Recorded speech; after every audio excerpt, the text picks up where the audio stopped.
Hello, welcome to the Al Young Show. Unfortunately, Al isn't here today, so I'm Carl Bradfield, a co-host, will be taking over for him.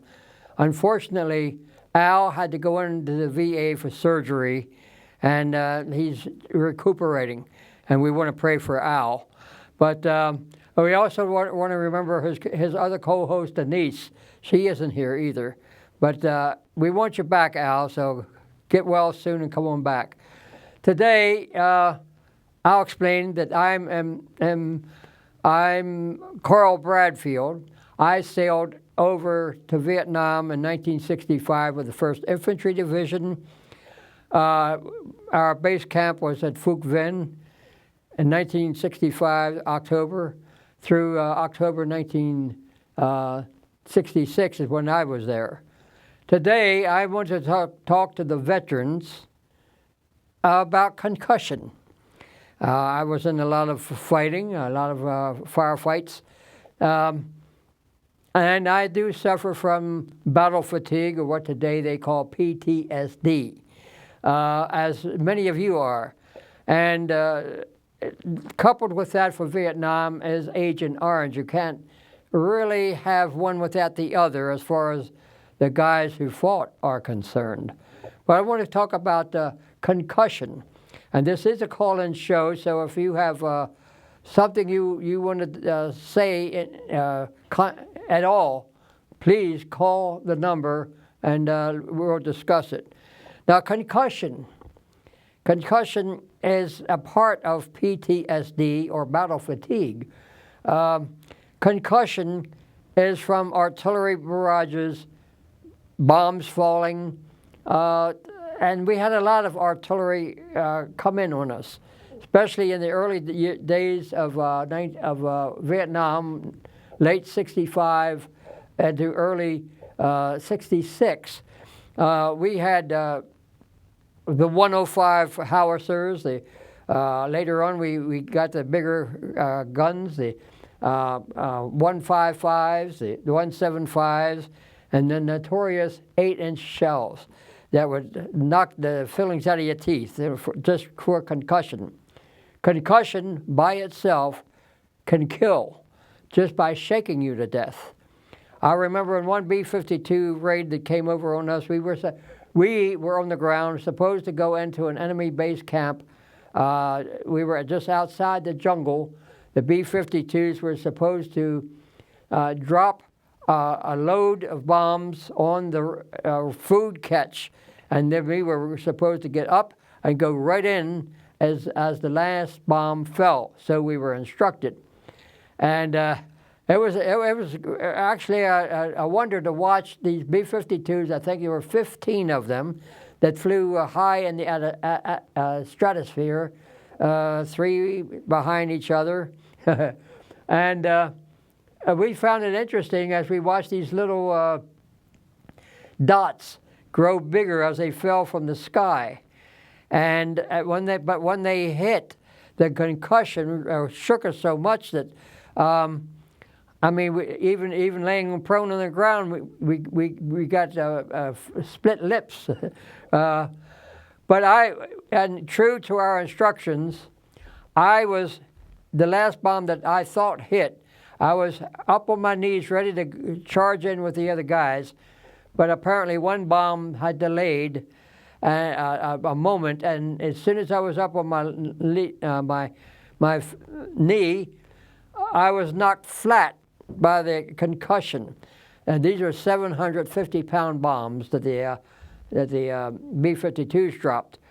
And when we went into the jungle was so thick you couldn't really imagine the thickness of it. On a clear blue sky, on a sunny day, it's dark in those jungles. Nevertheless, the concussion. Now, the artillery barrages. How many artillery barrages have we gone through? In all wars, I'm speaking about World War II, Korea, Vietnam, and our present wars, where artillery was a constant.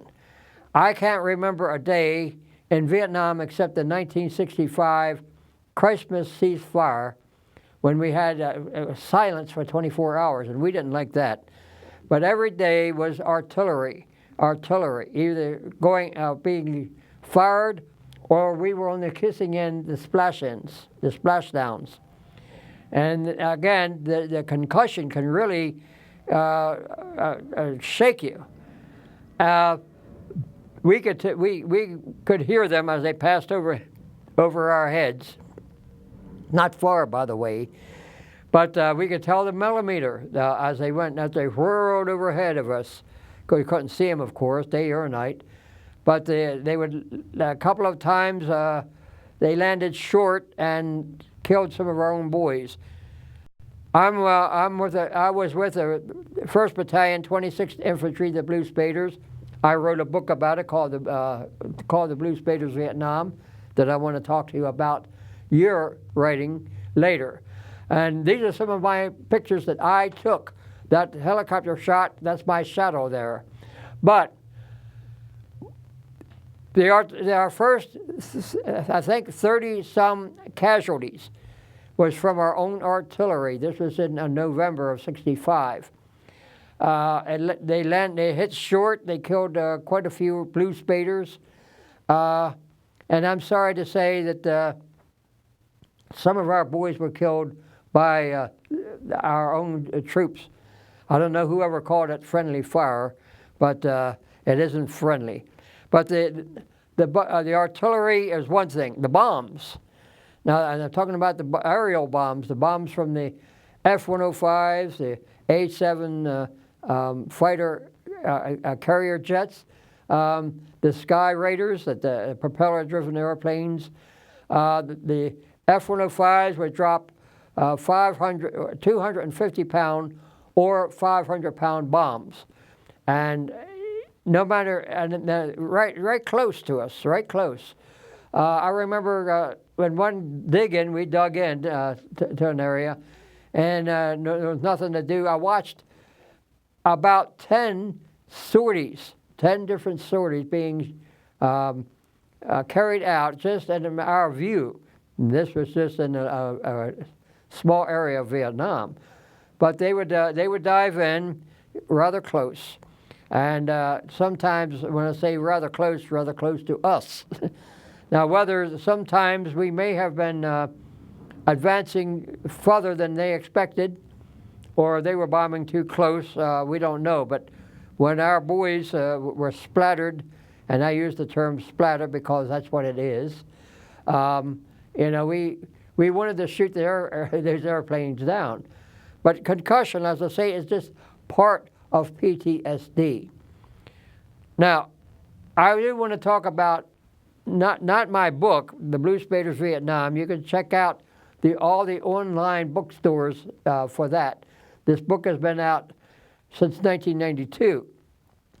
I want to talk about you writing your own story down if you haven't already done so. Like I say, I do suffer from PTSD. I like battle fatigue better. And I'm fighting with the VA over this. I have to prove to them that I'm as nuts as they want me to be before they give any consideration. But I want you to consider writing your own stories down to get some of the hostility, the anguish out of you.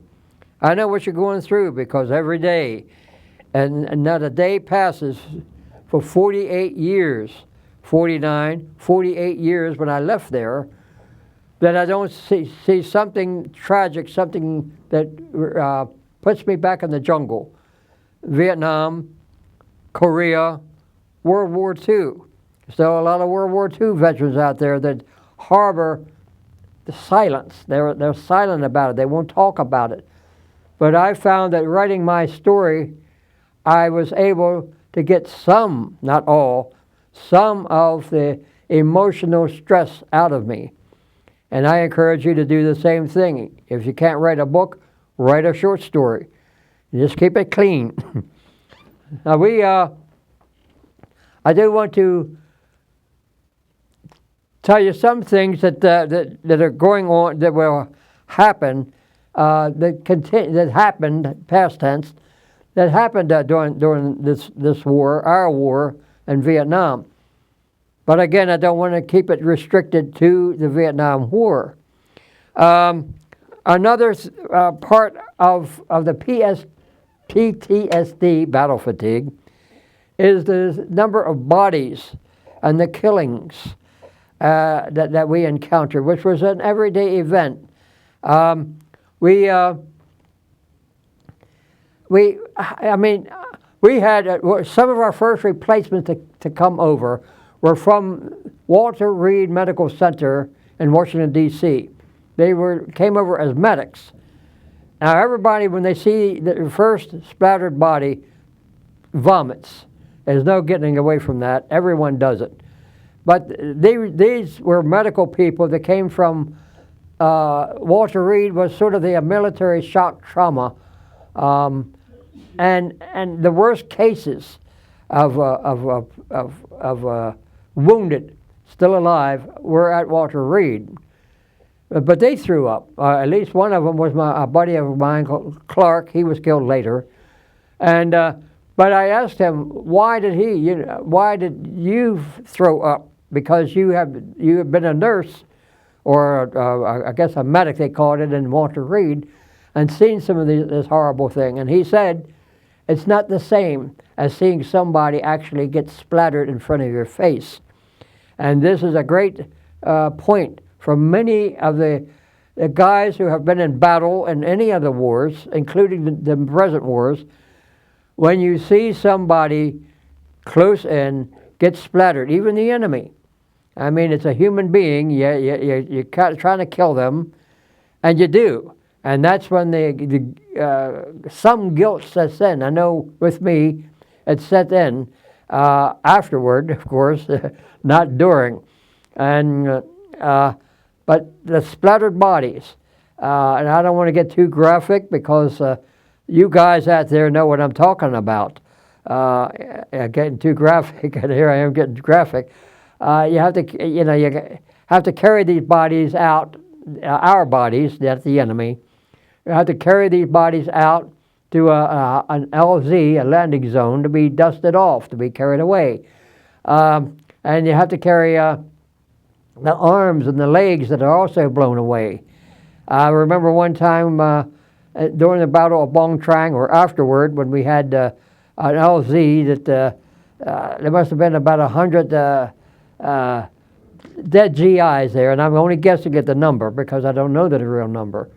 But I remember we on our poncho, the rain ponchos, that lugging is one guy dead body out to the chopper with another guy on the other end of the poncho, but the brain rolled out of the poncho, and I had to scoop it up with a entrenching tool, foxhole shovel, and put it back in there because that had to go with them too. This, along with all the other splattered bodies, the killings, gets to you. It got to you in any war, even in the present time.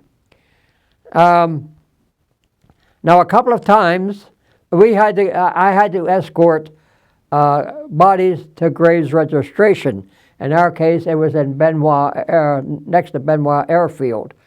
And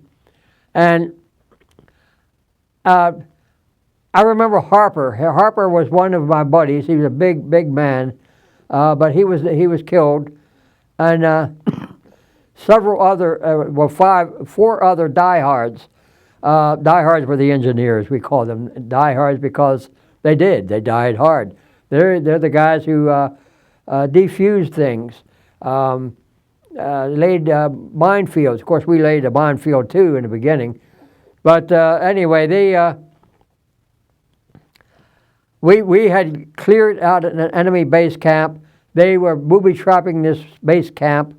This was in early '66, to prevent the enemy from using it again, which didn't go over anyway because they would clear those mines out. But that was what we were doing when one of them, one diehard, set off a bouncing Betty, and that's a terrible weapon. We won't get too much into that. But as a result, we had 5 dead GIs.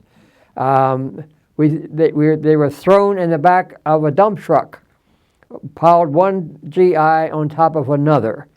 And I was it was my turn. It was a rotating duty we had to escort these bodies to Graves Registration, because I knew at least Harper. He was the only buddy I knew. That is stress, to see your buddy that the day before you might have had a beer with or joked around with, or that morning Harper was even joking around with local kids, and now he's a pile of he has all these other bodies piled on top of him. At Graves Registration, the morticians wanted to know why or how he was killed. I don't know how he was killed. I wasn't right there when he was killed, so I can't. They wanted detailed information. All of this is stress on the guy that has to do this or had to do this. Another aspect of PTSD is watching what happens to the bodies when they stuff them in these body bags. We did not carry body bags with us. We never knew when or if we got into a fight. I'm still talking about Vietnam, because Vietnam is a little different than the other wars. Most wars are. However, we had rain ponchos. Now, they were a little thicker than they are today from what I've seen today's military equipment. They were able to carry a 250-pound man, a body on it. Now I'm talking about our bodies. I'm talking about Americans, not talking about the enemy.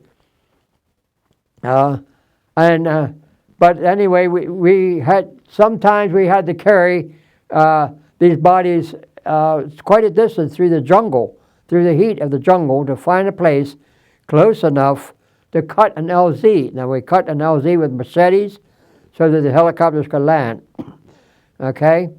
Now, if you guys are getting into any of this, and I know you feel the same thing I feel, and it's concussion that is a part of PTSD. That's PTSD. Battle fatigue, that's what I like to call it. That's easier for me to say. And I don't even want to try to pronounce what the politically correct people have labeled this. We do know what we've been through. Some of us are still clammed up on it. Some of us will not talk about it. You should talk about it. Get it out.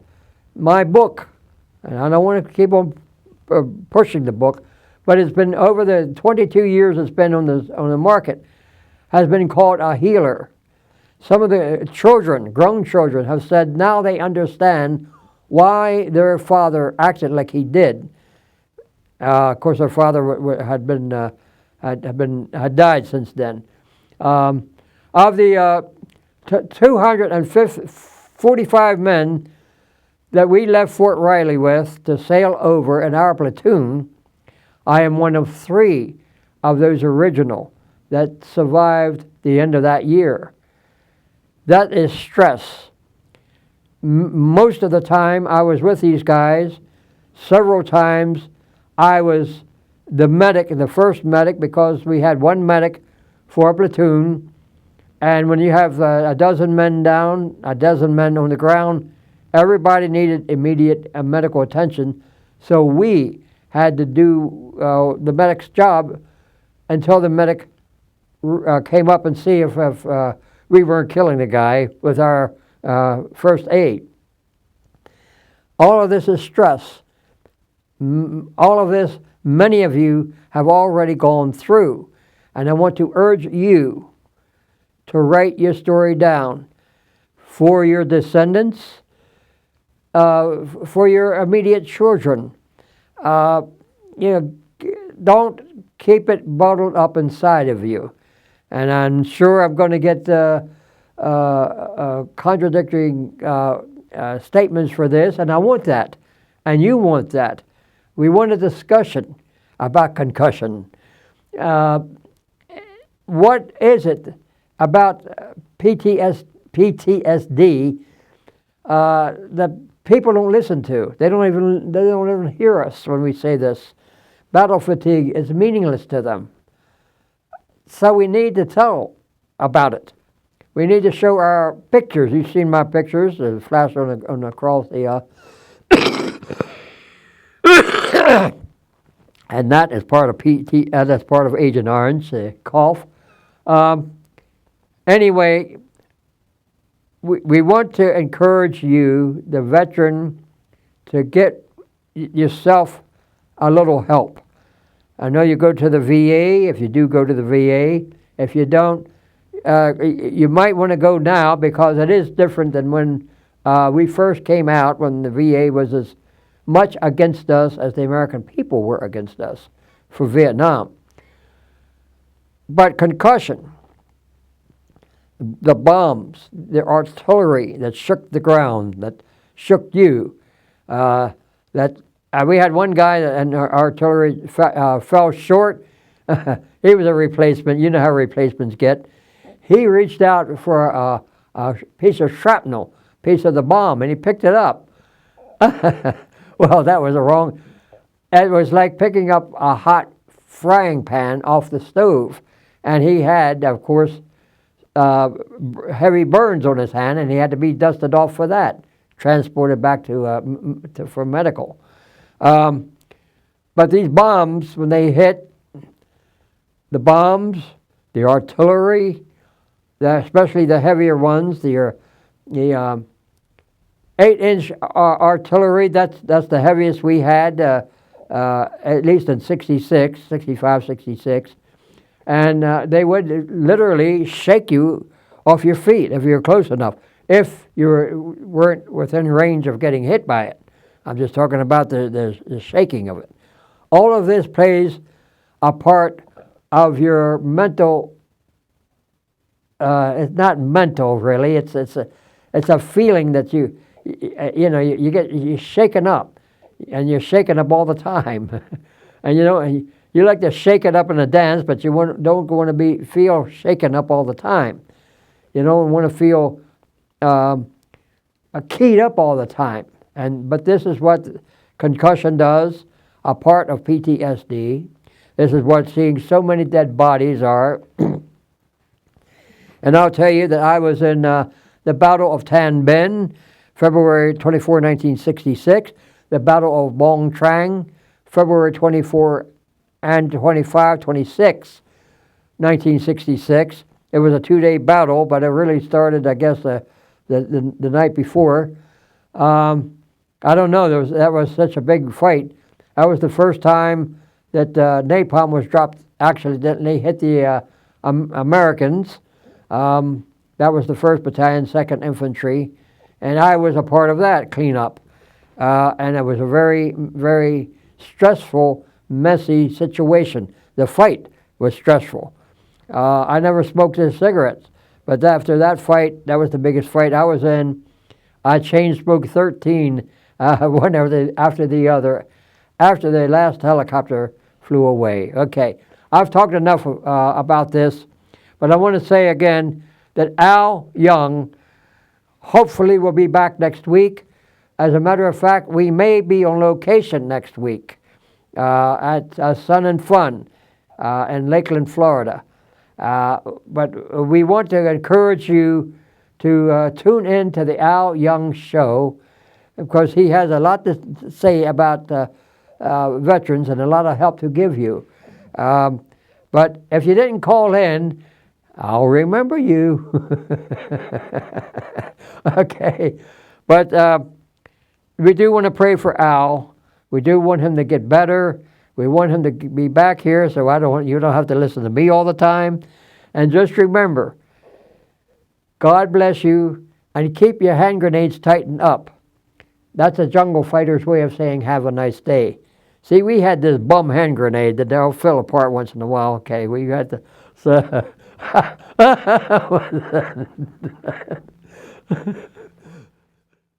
oh, say, can you see by the dawn's early light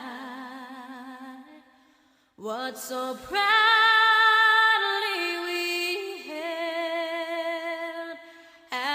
twilight's last gleaming, whose broad stripes and bright stars through the perilous fight o'er the ramparts we watched were so gallantly streaming. And the rugged red glare, the bombs bursting in air, gave proof through the night that our flag was still there. Oh, say does that star-spangled banner yet wave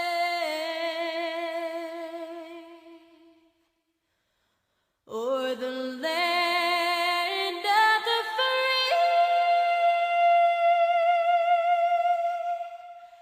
and the home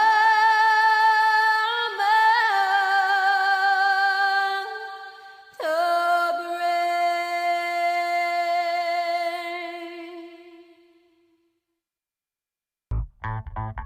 brave.